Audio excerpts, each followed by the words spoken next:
on a évoqué trois choses. La fonction du mot quand il est variable, ou de la nature s'il est invariable. La cause grammaticale, marfou, mansoub, majrur, ou s'il est invariable, mabniyun ala quelque chose. Troisième chose, s'il était variable, si on avait dit marfou, mansoub, majrur, eh bien on évoque la cause qui a fait qu'il était au cas sujet, au cas direct, cas indirect. Donc la cause, c'est ce qu'il y a dans le tableau, donc ça sera à apprendre. Parfois, il n'y a pas la cause, comme avec le sujet et le COD. Quatrième chose qu'on doit évoquer, le signe grammatical de ce mot-là. Le signe grammatical de ce mot-là. Et donc ça, encore une fois, c'est lorsque le mot il est variable. Lorsque le mot il est variable, il peut être le signe que ce mot-là il est au cas sujet, au cas direct, cas indirect. Ça peut être quoi? D'accord? Ça peut être une voyelle brève, comme une dhamma, pour le cas sujet, comme une fatha, pour le cas direct, comme une kasra, pour le cas indirect, comme un sukun, pour le mudari majzoum. Que cette voyelle-là soit apparente, zahira, ou implicite ou sous-entendu, muqaddara. Elle est apparente, ou elle est implicite et sous-entendue. Quand est-ce qu'elle sera muqaddara? La fatha, la dhamma, la kasra, elle sera sous-entendue, la dhamma, la fatha ou la kasra, pour un des signes, à cause d'un des motifs qu'on a évoqués précédemment. Quand le mot il se terminera par un alif, parce que c'est impossible de prononcer. Quand le mot il se terminera par le waouh, et qu'on devait dire i ou oui, là va être implicite. D'accord? Ou quand le mot on lui a mis le yal mutakallim. Donc les causes qu'on a vues. C'est dans ces trois cas-là que la dhamma, la fatha, la kasra, elle sera implicite et sous-entendue. Mais parfois le signe, ça va être une voyelle longue. D'accord? Ça fait une voyelle. Exemple, quand je vais te dire darasa, el muallimuna. Les enseignants ont étudié. Darasa, el muallimuna. Le signe du cas sujet, c'est le waouh. C'est une seule lettre. Hein. On dit pas c'est una. Parce que le na, on le retrouve également au cas direct. Ina. Nous, on a dit que l'arabe, c'est le signe de distinction. C'est quoi la distinction entre una, ina? C'est quoi qui change? Le na, il est toujours là. C'est le waouh et le ya. C'est ça le signe grammatical. Donc, le waouh, ça sera le signe, par exemple, du cas sujet. Le waouh. Notamment lorsque on parle de asma al-khamsa. Ahou, abou. Ou quand on parle du pluriel externe masculin. Mu'allimouna.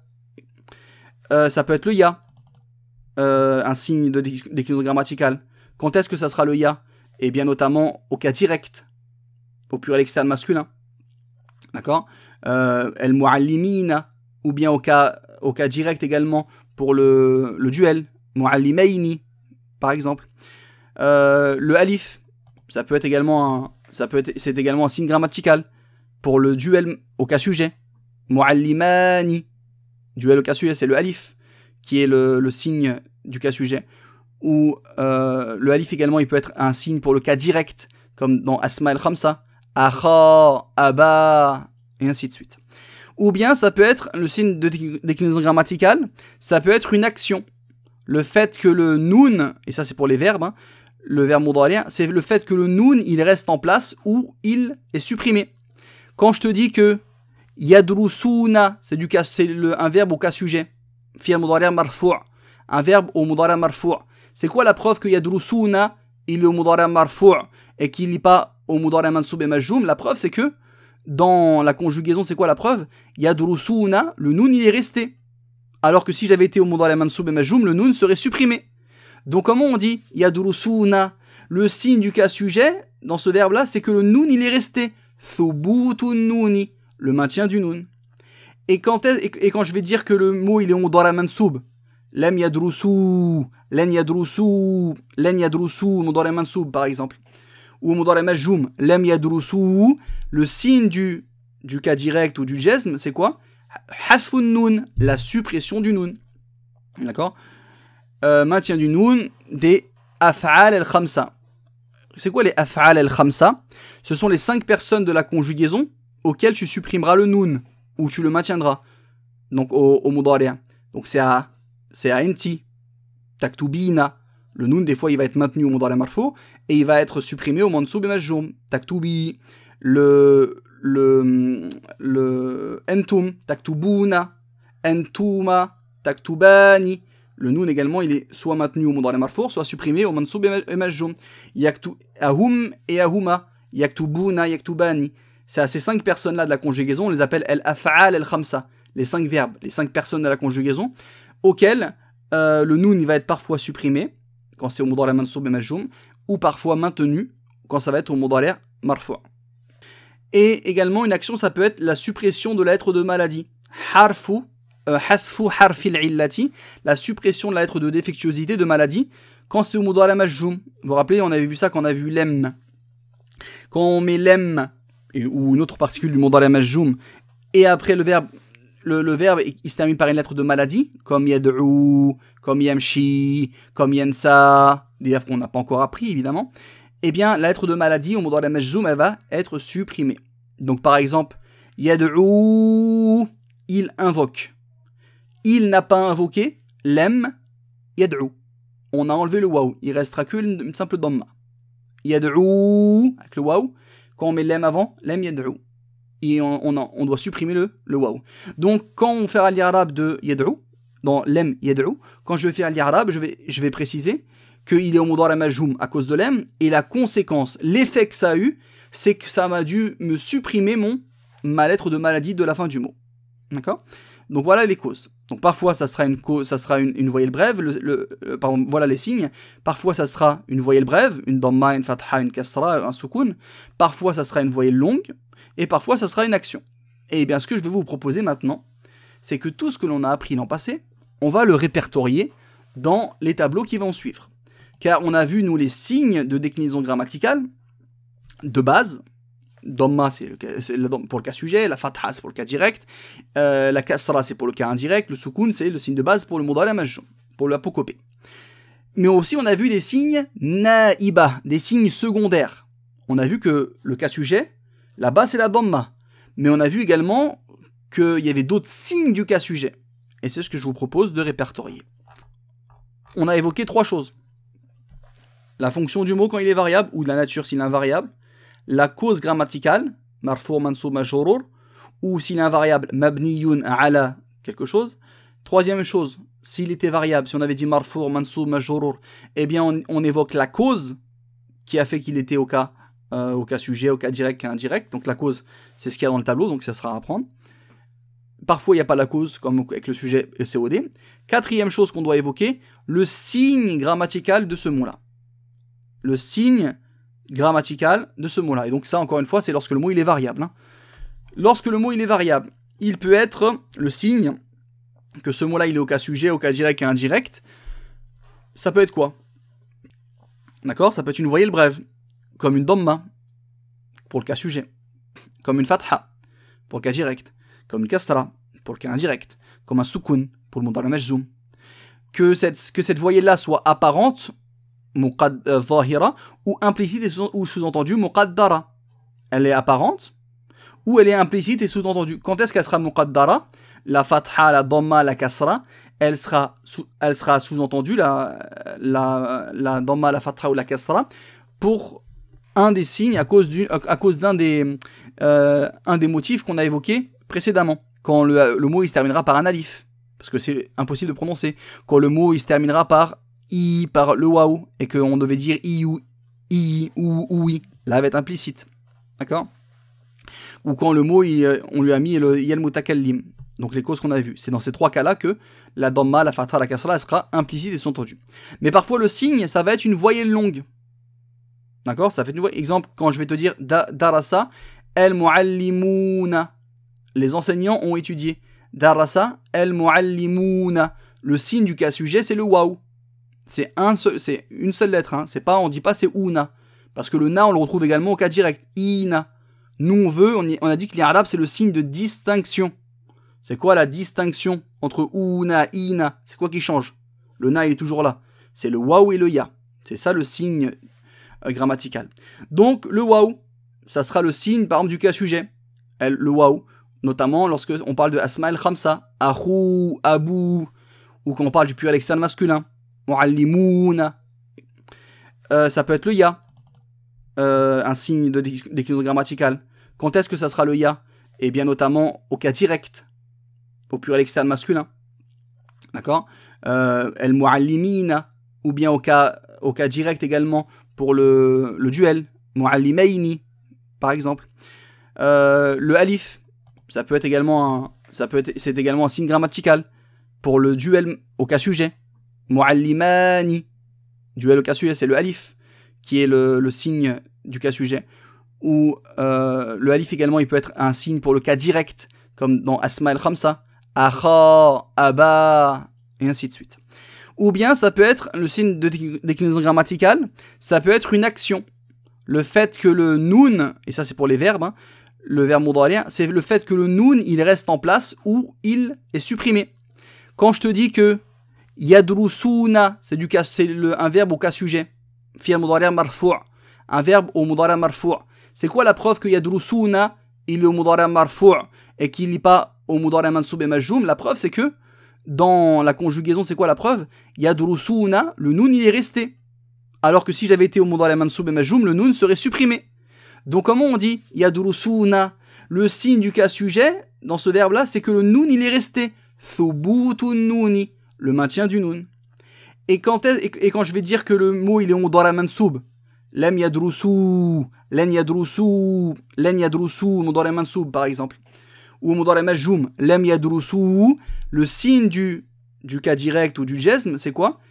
Hadfun noun, la suppression du noun. D'accord? Maintien du noun des af'al al-khamsa. C'est quoi les af'al al-khamsa? Ce sont les 5 personnes de la conjugaison auxquelles tu supprimeras le noun ou tu le maintiendras. Donc au mudari'. Donc c'est à enti, taktubina. Le noun des fois il va être maintenu au mudari' marfou et il va être supprimé au mansoub et majjoum. Taktubi, le entum, taktubuna, entuma, taktubani. Le noun également, il est soit maintenu au mudari' marfou, soit supprimé au mansoub et majjoum. Ahum et ahuma, yaktubuna, yaktubani. C'est à ces 5 personnes-là de la conjugaison, on les appelle al-af'al al-khamsa, les 5 verbes, les 5 personnes de la conjugaison, auxquelles le noun il va être parfois supprimé, quand c'est au mudari' mansoub et majjoum, ou parfois maintenu, quand ça va être au mudari' marfou. Et également, une action, ça peut être la suppression de la lettre de maladie. Hasfu harfil illati, la suppression de la lettre de défectuosité, de maladie, quand c'est au mudari' majjoum. Vous vous rappelez, on avait vu ça quand on a vu lem. Quand on met lem, ou une autre particule du mudari' majjoum, et après le verbe, il se termine par une lettre de maladie, comme yad'u, comme yamshi, comme yansa, des verbes qu'on n'a pas encore appris évidemment. Eh bien, la lettre de maladie au mudari' majjoum, elle va être supprimée. Donc par exemple, yad'u, il invoque. Il n'a pas invoqué, lem, yad'u. On a enlevé le waw, il restera que une simple dhamma. Yad'u, avec le waw, quand on met lem avant, lem yad'u. Et on doit supprimer le waw. Donc quand on fait l'irab de yad'u, dans lem yad'u, quand je vais faire l'irab, je vais préciser qu'il est au mudari' majjoum à cause de lem, et la conséquence, l'effet que ça a eu, c'est que ça m'a dû me supprimer ma lettre de maladie de la fin du mot. D'accord? Donc voilà les causes. Donc parfois ça sera une voyelle brève, pardon, voilà les signes. Parfois ça sera une voyelle brève, une dhamma, une fatha, une kasra, un soukoun. Parfois ça sera une voyelle longue, et parfois ça sera une action. Et bien ce que je vais vous proposer maintenant, c'est que tout ce que l'on a appris l'an passé, on va le répertorier dans les tableaux qui vont suivre. Car on a vu nous les signes de déclinaison grammaticale de base. Dhamma, c'est pour le cas sujet, la fatha, c'est pour le cas direct, la kasra, c'est pour le cas indirect, le soukoun, c'est le signe de base pour le mudari' majjoum, pour l'apocopée. Mais aussi, on a vu des signes naïba, des signes secondaires. On a vu que le cas sujet, là-bas, c'est la dhamma. Mais on a vu également qu'il y avait d'autres signes du cas sujet. Et c'est ce que je vous propose de répertorier. Alors, le signe de base du cas sujet, alamatu raf'il asliya. Donc la chose que je vais mentionner en 4e partie. Quand je vais dire et le signe de son cas sujet, wa alamatu raf'ihi est, et je vais évoquer ou ce qu'il y a là, ou ce qu'il y a là, ou ce qu'il y a là, ou ce qu'il y a là. Ça dépendra du mot. Alors, s'il s'agit des noms qui ne sont ni au duel ni au pluriel externe masculin, comme des noms singuliers, comme des mots pluriels internes, comme des pluriels externes féminins, ou que le mot il soit au mudari' marfou', excepté aux 5 personnes qui se terminent par un noun, là, les 5 personnes où il y a le noun qui se maintient ou qui se supprime, enti, entum, entuma, hum et huma, eh bien c'est quoi le signe de base du cas sujet? Évidemment, il n'y a pas de suspense, on l'a vu depuis le début de l'année, du tome 1, c'est la dhamma. c'est le signe de base du cas sujet. Donc quand tu vas faire l'irab d'un nom normal, qui n'est pas au duel, parce que duel il a un autre signe, qui n'est pas au pluriel externe masculin, car il a un autre signe que la damma, eh bien tu mettras une damma à la fin. At-talibu, Muhammadun, al-ustazu, al-muallimatu. D'accord? At-tullabu. C'est le signe de base. Maintenant, qui peut me dire, c'est quoi le signe secondaire, alamatul raf'in na'iba, c'est quoi le signe de remplacement du cas sujet quand le mot il est au duel? La hamza, le alif plutôt. Le alif, exactement. Donc, quand on doit faire l'irab de, par exemple, al-muallimani, les enseignants, al-muallimani, je vais dire que, par exemple, c'est un mubtada, marfu'un bil ibtida, c'est un mubtada au cas sujet à cause du commencement, et le signe de son cas sujet, wa alamatu raf'ihi, et le signe de son cas sujet est muallimani, je vais dire c'est le alif. D'accord? Je vais dire que c'est le alif, c'est pas une damma, le signe du cas sujet ici, c'est le alif. Bien, on continue. C'est quoi le signe du cas sujet quand le mot est au pluriel externe masculin ou quand il fait partie de al-asma al-khamsa? C'est le waw. D'accord? El-waw, c'est le waw. Muallimuna, akhuka, abuka. Donc, quand c'est asma al-khamsa et au pluriel externe masculin, c'est le waw le signe. Le noun, ça compte pas, c'est un truc en plus que l'on met. Mais la preuve, le noun, il se retrouve au pluriel externe masculin du cas sujet ou du cas direct. Muallimuna, muallimina. Donc le na, il est toujours là. Il fait pas la différence entre cas sujet et cas direct. Ce qui fait vraiment la différence, c'est le waw et le ya. C'est quoi le signe de remplacement de la damma du cas sujet quand le verbe il est au mudari' marfour et il est conjugué à un des af'al al-khamsa, quand il est conjugué à enti, quand il est conjugué à entum, à entuma, à hum, à huma. C'est quoi le signe? Le noun. Le noun, mais quoi le noun? Le noun qui a disparu ou le noun qui est maintenu?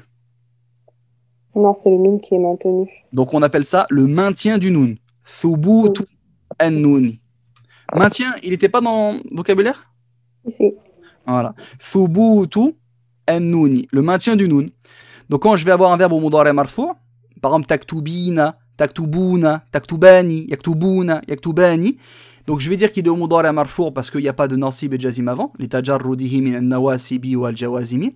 Et après, quand je vais dire que c'est quoi le signe qu'il est au cas sujet, la conséquence, comment ça se matérialise concrètement, eh bien je vais dire wa alamatu raf'ihi, et le signe de son cas sujet c'est thubutun nouni, c'est le maintien du noun, il est resté en place. Alors que si j'avais été au mudari' mansoub et majjoum, je l'aurais supprimé. Très bien, on continue. Non, c'est trop facile ça. Le signe de base du cas direct, alamatun nasbil asliya, quand le mot il n'est pas au duel au pluriel externe, ou quand le mot il est au mudari' mansoub, sans que ce soit parmi les af'al al-khamsa, le signe de base du cas direct, évidemment, c'est la fatha. Maintenant, Ba'amori, c'est quoi le signe de remplacement du cas direct quand le mot il est au cas direct au pluriel externe féminin? C'est quoi le signe du cas direct au pluriel externe féminin? La kasra. La kasra, effectivement. On ne dit pas c'est ati, d'accord? On dit que c'est la kasra. Pourquoi on dit que c'est la kasra? Parce que atu, ati, il n'y a pas de différence. Ati est toujours là. Nous, on veut ce qui fait la différence. Donc c'est le ou pour le cas sujet et le i pour le cas direct et indirect. El kasra, c'est le signe de remplacement au cas direct quand c'est le mot il est au pluriel externe féminin. Très bien. C'est quoi le signe de remplacement de la fatra du cas direct quand le mot il est au duel ou au pluriel externe masculin? C'est le ya. C'est le ya. El ya. Au duel, muallimayni, et au pluriel externe masculin, au cas direct, c'est muallimina. C'est le ya. C'est lui qui remplace la fatra quand ce mot-là, ils sont au duel ou au pluriel externe masculin, au mansoub, au cas direct. Très bien, on continue. Pour al-asma al-khamsa, c'est quoi le signe de remplacement du cas direct? Le alif. C'est le alif. C'est ça le signe. C'est le alif. D'accord? On ne dit pas abaka, akhaka. On dit aba, akha. C'est le alif le signe. C'est bien. Ensuite, au mudari' mansoub, quand on parle des af'al khamsa, quand on est au mudari' mansoub, au mudari' du cas direct, et qu'on parle des 5 personnes, à enti, à entum, à entuma, à ahum ou à huma, Zakaria, c'est quoi le signe que ce mot-là il va être au mudari' mansoub?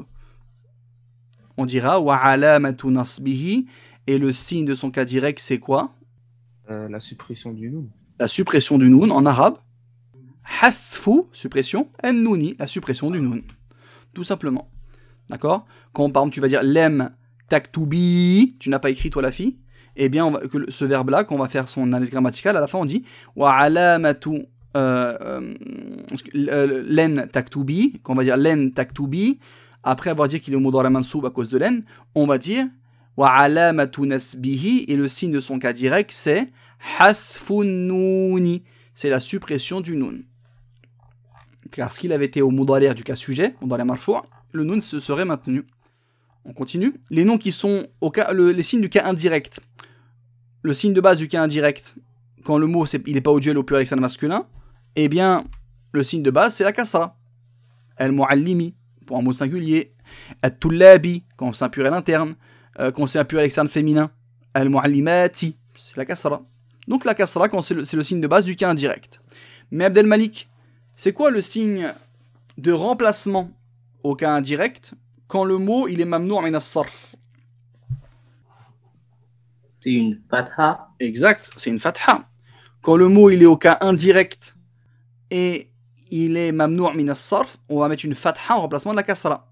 D'accord? Exemple, je vais dire ila ou an aishata.